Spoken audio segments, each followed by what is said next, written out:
ملتا ہے در سے آخرت ان واقعات سے، سیکھیں سبق آؤ اکابری کی حیات سے۔ الحمد للہ رب العالمین والصلاة والسلام علی سید المرسلین، اما بعد فاعوذ باللہ من الشیطان الرجیم، بسم اللہ الرحمن الرحیم۔ الصلاة والسلام علیک یا رسول اللہ وعلی آلک واصحابک یا حبیب اللہ۔ الصلاة والسلام علیک یا نبی اللہ وعلی آلک واصحابک یا نور اللہ۔ پیارے اسلامی بھائیوں اور مدنی چینل کے ناظرین، پروگرام ہے ایک قصہ ایک سبق، اور آج ہم آپ کے سامنے انشاءاللہ اعلیٰ حضرت رحمۃ اللہ علیہ کے اعلیٰ کردار کے متعلق بیان کریں گے۔ آئیے سب سے پہلے درود پاک کی فضیلت سنتے ہیں۔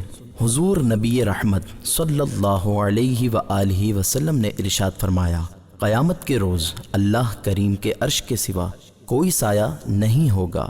3 شخص اللہ پاک کے عرش کے سائے میں ہوں گے۔ نمبر 1، وہ شخص جو میرے امتی کی پریشانی دور کرے۔ نمبر 2، میری سنت کو زندہ کرنے والا۔ نمبر 3، مجھ پر کثرت سے درود شریف پڑھنے والا۔ صلو علی الحبیب صلی اللہ علیہ وآلہ وصحبہ وسلم۔ اعلیٰ حضرت اور بھائی چارہ۔ پیارے اسلامی بھائیوں، شوال المکرم اعلیٰ حضرت رحمت اللہ علیہ کی ولادت کا مہینہ ہے، اور ہمارے آقا اعلیٰ حضرت امام اہل سنت مولانا شاہ امام احمد رضا خان رحمت اللہ علیہ کی ذات مبارکہ کو تمام اوصاف مثلا عبادت و ریاضت، تقوی و پرہیزگاری، عشق رسول، اخلاق و کردار اور دیگر اعلیٰ صفات میں کمال حاصل تھا۔ انشاءاللہ الکریم آج ہم حصول برکت کے لیے اعلیٰ حضرت رحمت اللہ علیہ کے اعلیٰ کردار کی چند جھلکیاں اور ایمان افروز واقعات سننے کی سعادت حاصل کریں گے۔ آئیے پہلے ایک نصیحت آموز واقعہ سنتے ہیں۔ چنانچہ خلیفہ اعلیٰ حضرت مولانا سید ایوب علی رضوی رحمت اللہ علیہ کا بیان ہے کہ ایک صاحب اعلیٰ حضرت امام اہل سنت مجدد دین و ملت حضرت علامہ مولانا شاہ امام احمد رضا خان رحمت اللہ علیہ کی خدمت میں حاضر ہوا کرتے، اور اعلیٰ حضرت رحمت اللہ علیہ بھی کبھی کبھی ان کے یہاں تشریف لے جایا کرتے تھے۔ ایک مرتبہ حضور اعلیٰ حضرت ان کے یہاں تشریف فرما تھے کہ ان کے محلے کا ایک بیچارہ غریب مسلمان ٹوٹی ہوئی پرانی چارپائی پر جو صحن کے کنارے پڑی تھی جھجکتے ہوئے بیٹھا ہی تھا کہ صاحب خانہ نے نہایت کڑوے تیوروں سے اس کی طرف دیکھنا شروع کیا، یہاں تک کہ وہ ندامت سے سر جھکائے اٹھ کر چلا گیا۔ اعلیٰ حضرت رحمت اللہ علیہ کو صاحب خانہ کے اس مغرورانہ انداز سے سخت تکلیف پہنچی، مگر کچھ فرمایا نہیں۔ کچھ دنوں بعد وہ آپ کے یہاں آئے۔ اعلیٰ حضرت رحمت اللہ علیہ نے اپنی چارپائی پر جگہ دی۔ وہ بیٹھے ہی تھے کہ اتنے میں کریم بخش نامی حجام حضور اعلیٰ حضرت کا خط بنانے کے لیے آئے۔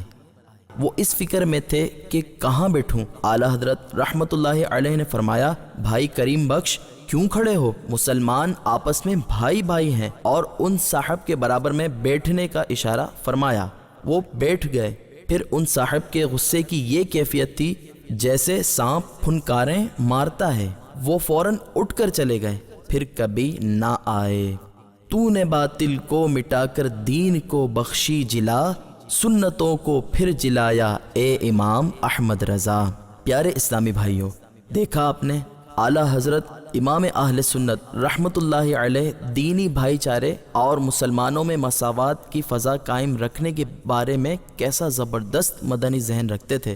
آپ نے عملی طور پر ہمیں یہ بتا دیا کہ کوئی مسلمان چاہے کتنا ہی امیر و کبیر ہو، دنیاوی عزت و مرتبے والا ہو، یا کسی اعلیٰ خاندان سے تعلق رکھتا ہو، اسے ہرگز یہ حق نہیں پہنچتا کہ کسی مسلمان کو اپنے سے کمتر جانے، کسی جائز پیشے والے کو لوگوں کے سامنے ذلیل کرے، بلکہ ایک مسلمان ہونے کے ناطے ہر ایک کے ساتھ حسن سلوک سے پیش آنے والے کی دلجوئی کے لیے مسکرا کر ملنا، اسے عزت کے ساتھ بٹھانا اور مسلمانوں میں مساوات قائم رکھنا اسلام کی روشن تعلیمات کا حصہ ہے، مگر افسوس 100 کروڑ افسوس آج ہم اسلامی تعلیمات چھوڑ کر نہ جانے کس طرف چل پڑے ہیں اور اپنی قوم، زبان اور نسب کی بنا پر فخر کرتے ہیں اور خود کو دوسروں سے افضل و اعلیٰ جانتے ہیں، حالانکہ اللہ پاک کے نزدیک وہی مسلمان زیادہ عزت و اکرام والا ہے جو تقوی و پرہیزگاری میں دوسروں سے زیادہ ہو۔ چنانچہ پارہ 26 سورۃ الحجرات کی آیت نمبر 13 میں ارشاد ہوتا ہے، ترجمہ کنز الایمان، بے شک اللہ کے یہاں تم میں زیادہ عزت والا وہ جو تم میں زیادہ پرہیزگار ہے۔ مفتی احمد یار خان نعیمی رحمۃ اللہ علیہ اس آیت مبارکہ کے تحت فرماتے ہیں، سب انسانوں کی اصل حضرت آدم و حوا علی نبینا و علیہ الصلاۃ والسلام و رضی اللہ عنہا ہیں اور ان کی اصل مٹی ہے، تو تم سب کی اصل مٹی ہوئی، پھر نسب پر اکڑتے اور اتراتے کیوں ہو؟ انسان کو مختلف نسب و قبیلے بنانا ایک دوسرے کی پہچان کے لیے ہے، نہ کہ شوخی مارنے اور اترانے کے لیے ہے۔ آج ہمارے معاشرے میں یہ وبا بہت عام ہوتی جا رہی ہے، جسے دیکھو اپنے خاندان اور قوم کو اعلیٰ سمجھتے ہوئے فخر کرتا ہے اور دوسری قوم اور زبان والوں کو گھٹیا سمجھنے لگا ہے، جس کی وجہ سے اسلامی بھائی چارہ ختم ہوتا جا رہا ہے اور آپس میں نفرتیں اور دشمنیاں جڑ پکڑتی جا رہی ہیں۔ بسا اوقات یہ دشمنیاں لڑائی جھگڑے مار داڑ سے بڑھ کر قتل و غارت گری تک پہنچ جاتی ہے، جبکہ ہمارے پیارے آقا صلی اللہ علیہ وآلہ وسلم نے ارشاد فرمایا، اے لوگوں، تمہارا رب ایک ہے اور تمہارے والد ایک ہیں، سن لو، کسی عربی کو عجمی پر، کسی عجمی کو عربی پر، کسی گورے کو کالے پر اور کسی کالے کو گورے پر کوئی فضیلت حاصل نہیں، البتہ جو پرہیزگار ہے وہ دوسروں سے افضل ہے۔ بے شک اللہ پاک کی بارگاہ میں تم میں سے زیادہ عزت والا وہ ہے جو تم میں زیادہ پرہیزگار ہے۔ بنا دے مجھ کو الہی خلوص کا پیکر، قریب آئے نہ میرے کبھی ریا یا رب، صلو علی الحبیب صلی اللہ علیہ وآلہ وصحبہ وسلم۔ پیارے اسلامی بھائیوں، اعلیٰ حضرت امام اہل سنت رحمۃ اللہ علیہ کے اعلیٰ کردار کی ایک دلیل یہ بھی ہے کہ آپ اپنی محبوب اور پسندیدہ چیزوں کو دوسروں پر اثار کر دیا کرتے تھے۔ آئیے اس بارے میں آپ کے 2 واقعات سنتے ہیں۔ چنانچہ ایک صاحب نے بہت خوبصورت دولائی یعنی رضائی پارسل کے ذریعے آپ کی بارگاہ میں بھیجی۔ مولوی امجد رضا صاحب کا بیان ہے، جس وقت وہ پارسل بریلی پہنچا اس وقت میں بھی حاضر خدمت تھا۔ سیل و مہر جدا کرنے کے بعد پارسل کھولا گیا، رضائی برآمد ہوئی۔ اعلیٰ حضرت اس کو دیکھ کر بہت خوش ہوئے اور جتنے لوگ اس وقت کاشانہ اقدس میں موجود تھے سب نے بہت پسند کیا اور بہت تعریف کی، اور واقعی وہ دولائی یعنی رضائی ہر حیثیت سے قابل تعریف تھی۔ اعلیٰ حضرت رحمۃ اللہ علیہ نے سب کے اصرار پر اسے اوڑھا اور مسحری پر تشریف فرما ہوئے کہ میری زبان سے بے اختیار یہ فقرہ نکلا، واقعی بہت عمدہ دولائی یعنی رضائی ہے، جوانوں کے لائق ہے۔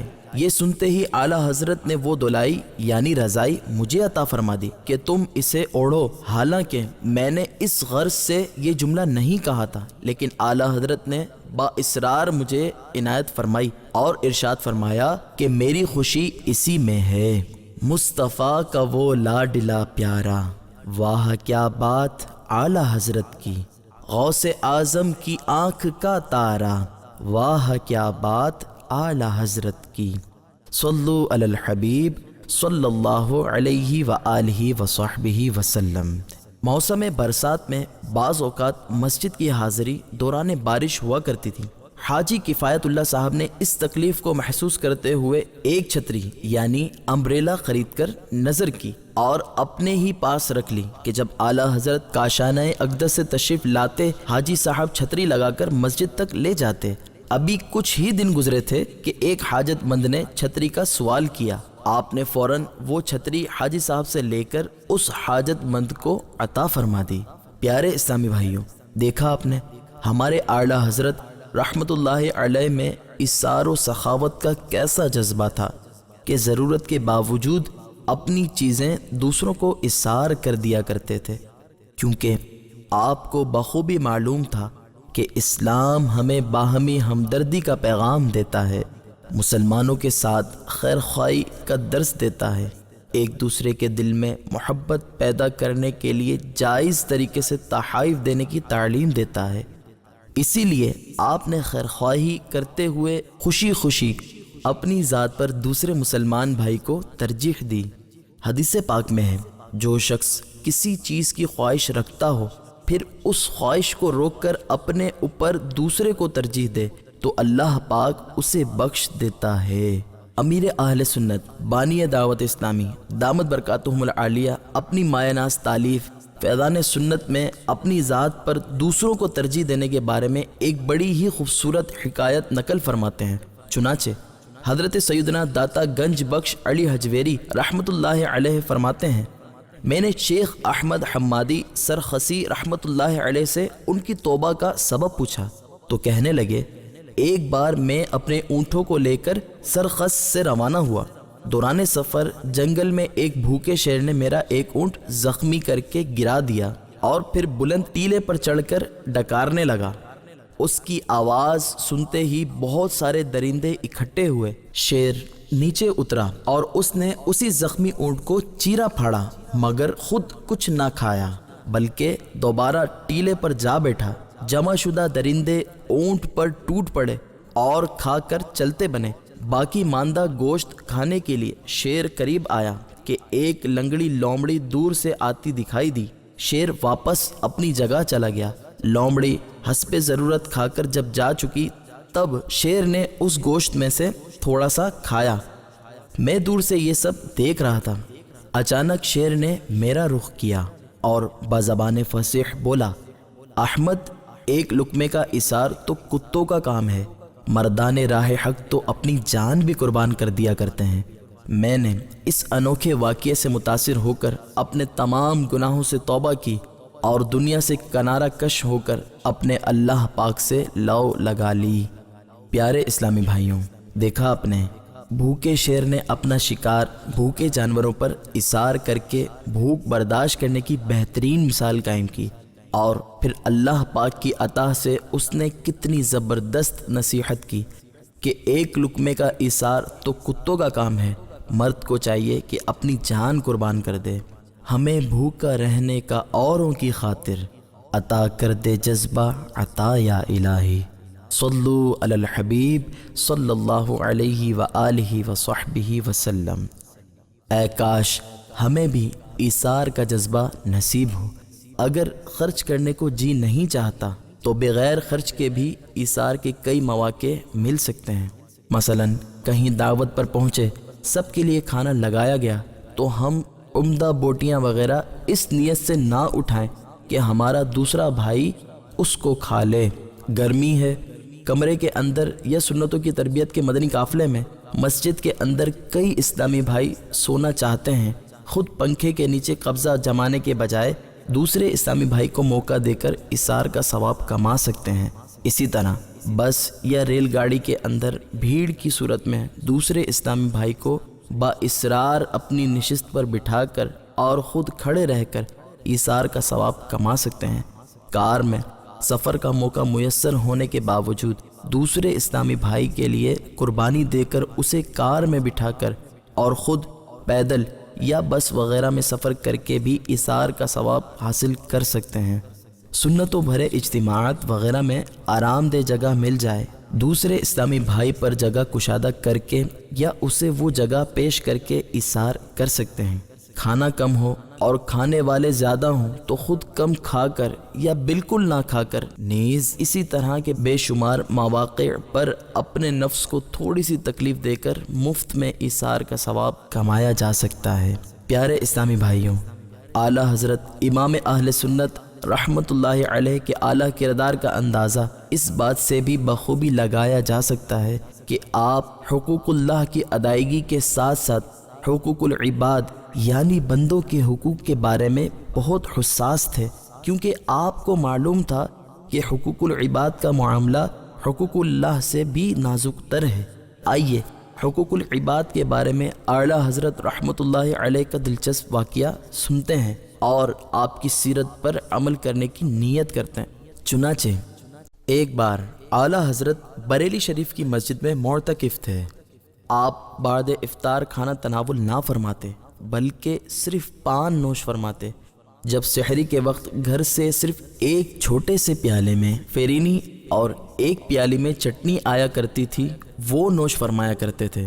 ایک دن شام کو پان نہیں آئے اور آپ کی یہ پختہ عادت تھی کہ کھانے کی کوئی چیز طلب نہیں فرماتے تھے، چنانچہ خاموش رہے، لیکن طبیعت میں ناگواری ضرور پیدا ہوئی۔ مغرب سے تقریباً 2 گھنٹے بعد گھر کا ملازم ایک بچہ پان لایا۔ اعلیٰ حضرت رحمۃ اللہ علیہ نے اسے ایک چپت مار کر فرمایا، اتنی دیر میں لایا؟ لیکن بعد میں آپ کو خیال آیا کہ اس بیچارے کا تو کوئی قصور نہ تھا، قصور تو دیر سے بھیجنے والے کا تھا۔ چنانچہ سحری کے بعد اس بچے کو بلوایا جو شام کو پان دیر میں لایا تھا اور فرمایا، شام کو میں نے غلطی کی جو تمہارے چپت ماری، دیر سے بھیجنے والے کا قصور تھا، لہٰذا تم میرے سر پر چپت مارو اور ٹوپی اتار کر اصرار فرماتے رہے۔ دوسرے معتکفین یہ سن کر مضطرب اور وہ بچہ بھی پریشان اور کانپنے لگا۔ اس نے ہاتھ جوڑ کر عرض کی، حضور میں نے معاف کیا۔ فرمایا، تم نابالغ ہو، تمہیں معاف کرنے کا حق نہیں، تم چپت مارو۔ مگر وہ مارنے کی ہمت نہ کر سکا۔ آپ نے اپنا باکس منگوا کر مٹھی بھر پیسے نکالے اور وہ پیسے دکھا کر فرمایا، میں تم کو یہ دوں گا، تم چپت مارو۔ مگر بیچارہ یہی کہتا رہا، حضور میں نے معاف کیا۔ آخر کار اعلیٰ حضرت رحمۃ اللہ علیہ نے اس کا ہاتھ پکڑ کر بہت سی چپتیں اپنے سر مبارک پر اس کے ہاتھ سے لگائیں اور پھر اس کو پیسے دے کر رخصت کر دیا۔ پیارے اسلامی بھائیوں، دیکھا آپ نے، اعلیٰ حضرت رحمۃ اللہ علیہ نے اپنے چاہنے والوں کو عملی طور پر یہ بتا دیا کہ چاہے کوئی کتنا ہی بڑے منصب یعنی پوسٹ پر فائز کیوں نہ ہو، اگر اس سے کسی کی حق تلفی ہو جائے تو اسے معافی مانگنے میں ہرگز شرم محسوس نہیں کرنی چاہیے، کیونکہ حقوق العباد کا معاملہ انتہائی نازک ہے۔ اس کی وجہ سے بندہ بہت سے گناہوں میں مبتلا ہو سکتا ہے جو اس کے لیے دنیاوی اور اخروی نقصانات کا باعث بن سکتے ہیں۔ مثلاً حقوق العباد ادا نہ کرنے سے بندہ دوسروں کی دل آزاری جیسے گناہ میں مبتلا ہو سکتا ہے، اور یہی دل آزاری حسد، کینے، بغض اور دشمنی جیسے کئی گناہوں پر ابھار سکتی ہے۔ ان گناہوں میں پڑنے کے سبب غیبتوں، چغلیوں، تہمتوں، بدگمانیوں اور کئی کبیرہ گناہوں کا دروازہ کھل جاتا ہے۔ جن کے حقوق تلف کیے انہیں راضی کرنے کے لیے بروز قیامت اپنی نیکیاں بھی دینی پڑ سکتی ہیں، اور نیکیاں نہ ہونے کی صورت میں ان لوگوں کے گناہوں کا بوجھ اٹھانا پڑے گا، اور یوں جنت سے محروم ہو کر عبرتناک انجام سے دوچار ہونا پڑ سکتا ہے۔ چنانچہ پیارے آقا صلی اللہ علیہ وآلہ وسلم نے صحابہ اکرام علیہم رضوان سے فرمایا، کیا تم لوگ جانتے ہو کہ مفلس کون ہے؟ صحابہ اکرام علیہم رضوان نے عرض کی، جس شخص کے پاس درہم اور دوسری قسم کا مال نہ ہو وہ مفلس ہے۔ نبی کریم صلی اللہ علیہ وآلہ وسلم نے ارشاد فرمایا، میری امت میں سب سے بڑا مفلس وہ ہے جو قیامت کے دن نماز، روزہ اور زکوٰۃ جیسی نیکیاں لے کر میدان حشر میں آئے گا، مگر اس کا حال یہ ہوگا کہ اس نے دنیا میں کسی کو گالی دی ہوگی، کسی پر تہمت لگائی ہوگی، کسی کا مال ناحق کھایا ہوگا، کسی کا خون بہایا ہوگا، کسی کو مارا ہوگا، تو یہ سب حقوق والے اپنے اپنے حقوق طلب کریں گے تو اللہ پاک اس کی نیکیوں سے حقوق والوں کو ان کے حقوق کے برابر نیکیاں دلائے گا۔ اگر اس کی نیکیوں سے تمام حقوق ادا نہ ہو سکے بلکہ نیکیاں ختم ہو گئیں اور حقوق باقی رہ گئے تو اللہ پاک حکم فرمائے گا کہ تمام حقوق والوں کے گناہ اس کے سر لاد دو، لہٰذا وہ سب حق والوں کے گناہوں کو سر پر اٹھائے گا، پھر جہنم میں ڈال دیا جائے گا۔ گناہوں کے کھلے دفتر کھڑا ہوں آہ میزاں پر، نہیں ہے نیکیاں اب کیا کروں گا یا رسول اللہ۔ صلو علی الحبیب صلی اللہ علیہ وآلہ وصحبہ وسلم۔ پیارے اسلامی بھائیوں، آج کے پروگرام کا وقت اختتام کی طرف بڑھ رہا ہے۔ آئندہ ایک نئے واقعے اور سبق کے ساتھ حاضر ہوں گے، تب تک کے لیے اجازت دیجیے۔ صلو علی الحبیب صلی اللہ علیہ وآلہ وصحبہ وسلم۔ ملتا ہے در سے آخرت ان واقعات سے، سیکھیں سبق، آؤ